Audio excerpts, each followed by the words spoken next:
Good morning. This is Ranjit from Thrissur. ഇന്ന് നമുക്ക് ആത്മീയമായ ചില വാക്കുകളിൽ കൂടെ കടന്നു പോകാം. അത്യന്തം വിശുദ്ധമായ ഒരു വാക്ക്, അവർ ഫാദർ. മഹാത്മാ ചവാക്വാക്സുയി അദ്ദേഹത്തിൻ്റെ ടീച്ചിങ്ങിൽ കൂടെ അതിനെക്കുറിച്ച് എക്സ്പ്ലെയിൻ ചെയ്തത് അവർ ഫാദർ. ഇത് അദ്ദേഹം പറയുന്നു, ഇത് directly connected with our crown chakra. Crown ചക്രയുടെ സ്പെഷ്യാലിറ്റി എന്താണ്? ക്രൗൺ ചക്ര ഈശ്വരീയമായ ബന്ധം സ്ഥാപിക്കുന്ന ഊർജമണ്ഡലമാണ്. നമ്മിലേക്ക് ഈശ്വരീയമായ പ്രഭ കടന്നു വരാനായി സഹായിക്കുന്നതാണ് ക്രൗൺ ചക്ര.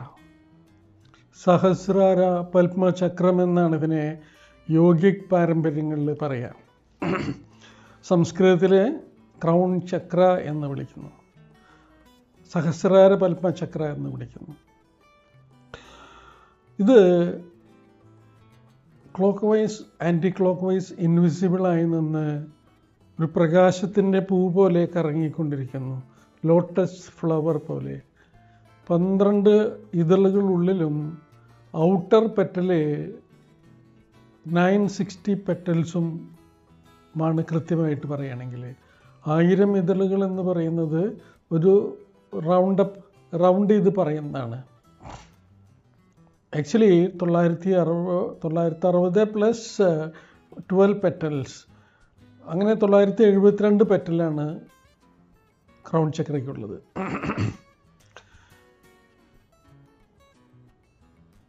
ഈശ്വരീയമായ ബന്ധങ്ങളിൽ കൂടെയും ക്ലയർ വോയൻസിൽ കൂടെയും കണ്ടെത്തിയ കൃത്യമായ നമ്പറാണിത്. അതുപോലെ ദൈവബന്ധത്തിൻ്റെ കവാടമാണ്. ദൈവം, അന്ധകരണ, നമ്മിലേക്ക് ഈശ്വരീയമായ code, connection, descendant holy spirit, heavenly chi എന്ന് പറഞ്ഞാൽ ചൈനക്കാർ ഊർജമെന്നാണ് അർത്ഥമാക്കുന്നത്. ഹെവൻലി ചി എന്ന് പറഞ്ഞാൽ സ്വർഗത്തിൽ നിന്നും കടന്നു വരുന്ന ഊർജം എന്നുള്ള അർത്ഥത്തിലാണ്. ഹെവൻലി കീ എന്ന് പറഞ്ഞാൽ അതും കീ എന്ന് പറഞ്ഞാൽ ഊർജം, ഈശ്വരനിൽ നിന്നും കടന്നു വരുന്ന ഊർജം എന്നുള്ള അർത്ഥത്തിലാണ് അതിനെ ജപ്പാൻകാർ പറയുന്നത്. ഇത് ദിവ്യ ഏക ബന്ധത്തിൻ്റെ ദിവ്യവും ഏകവുമായ ഒന്നിച്ചു ചേരലിൻ്റെ ഇടമായി കണക്കാക്കുന്നു. ദിവ്യമായ ബന്ധം സ്ഥാപിക്കുന്നതിൻ്റെ പ്രധാനപ്പെട്ട ഭാഗമായിട്ട് ക്രൗൺ ചക്രയെ നമുക്ക് ഉപമിക്കാം. ആത്മീയ ഊർജം നമ്മിലേക്ക് കടന്നു വരുന്നത് ക്രൗൺ ചക്രയിൽ കൂടെയാണ്. നമ്മുടെ ക്രൗൺ ചക്രയിലേക്ക് കടന്നു വരുന്ന ഒരു നാടയുണ്ട്, കോഡ്. ഇംഗ്ലീഷിൽ നമുക്ക് കോഡ് എന്ന് പറയാം. ആ കോഡ് ഈശ്വരനും നമ്മെയും തമ്മിൽ ബന്ധപ്പെടുത്തുന്നു, അല്ലെങ്കിൽ ബന്ധപ്പെടുത്തി നിൽക്കുന്നു. സെപ്പറേഷൻ നമുക്ക് തോന്നില്ല. ഈശ്വരനും നാമും ഒന്ന് തന്നെയാണ് എന്നുള്ള അവസ്ഥ നമുക്ക് തോന്നലുണ്ടാക്കാനായി ഈ ആത്മീയ ബോധത്തിൻ്റെ ഉണർവ് ആവശ്യമാണ്. ക്രൗൺ ചക്ര ഓപ്പൺ ആവുമ്പോൾ നമുക്ക് ദിവ്യമായ ഏകത്വം അനുഭവപ്പെടുന്നു. ഒരു പരമമായ ദൈവിക സ്രോതസ് നമ്മിലേക്ക് ഇറങ്ങി വരുന്നത് നമുക്ക് അനുഭവപ്പെടുന്നു. ഒരു സർവവ്യാപിയായ ബോധം നമുക്ക് ജനിക്കുന്നു. നാം ഇവിടെ ശരീരമല്ല എന്നുള്ള തോന്നൽ നമുക്ക് ഉണരുന്നു. ഈ ആത്മീയമായ ഊർജത്തിൻ്റെ കടന്നുവരവ് ക്രൗണിൽ കൂടെ ആയതുകൊണ്ട് തന്നെ ഞാൻ ആത്മാവാണ് എന്നുള്ള ബോധം നമ്മിൽ ഉണരുന്നു.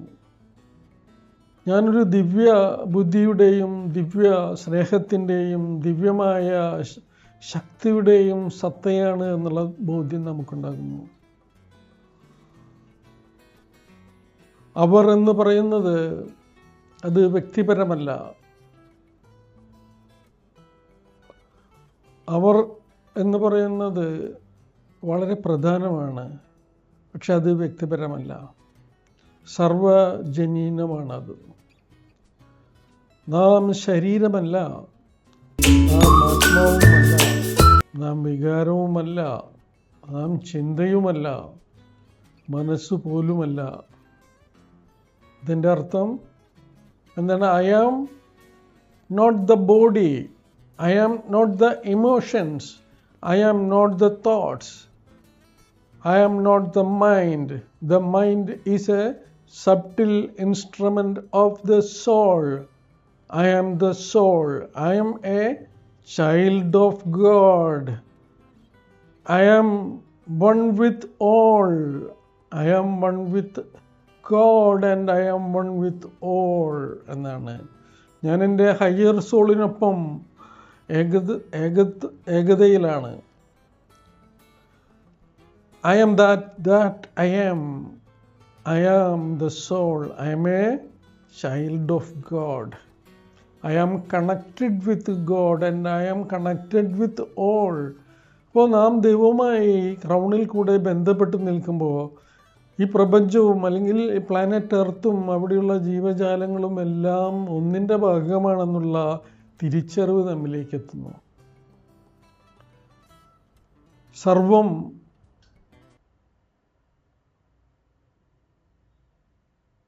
ബ്രഹ്മമയം.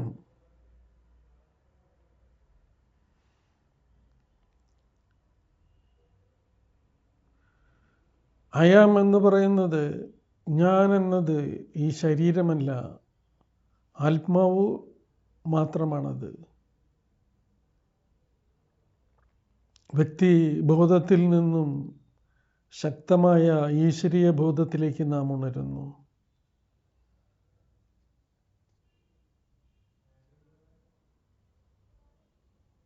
നാം ഈശ്വരീയമായ ബന്ധത്തിലേക്കുള്ള തീർച്ചയായും കടന്നു വരുന്ന ഒരു ശക്തമായ ബോധ്യതലത്തിലേക്ക് നാം ഉയരുന്നു.